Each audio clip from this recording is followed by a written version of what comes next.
The Chartmaster out with an update to his list of bearish to bullish reversal buys, beaten down stocks that are poised for a bounce. Let's bring in Carter Worth for a closer look at some of those names on that list. Carter.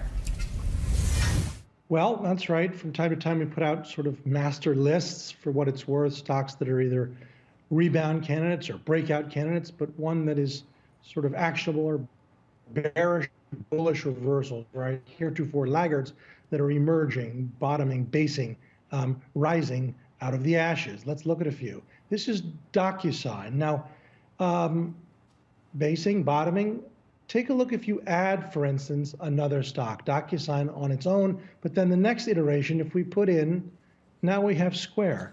Look at that overlay. You're talking about an 80+% correlation. Try SoFi.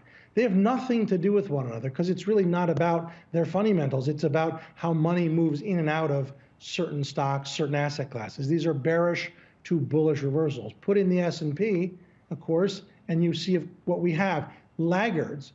And the S&P, again, is a pair of twos. It's unchanged 1 month, 6 months, 1 year. It's the same price it was 2 years ago.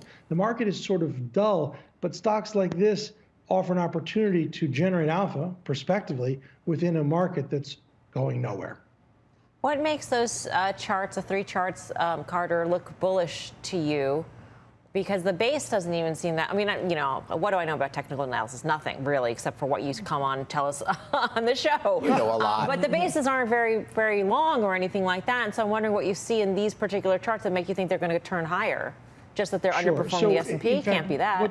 Absolutely. Most of them have, right? So just remember, the chartist is a coward, right? I want you to go first, any of you, but with your money, and then I'll come in after. Someone, the group, the marketplace is buying these stocks. They're up substantially off their lows. Hard to see on the screen, but they are. And the price volume correlation is bullish. So the money flow has started to turn them, and it's the precondition of shocking weakness and now giving way to relative strength, outperforming the market as it goes sideways.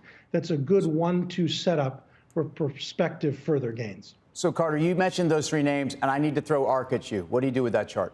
Because that's the poster child. Yep, and it's a direct overlay. ARK, if you were to look at it on its own, has advanced above.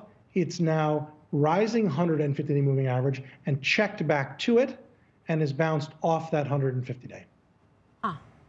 All right, Carter.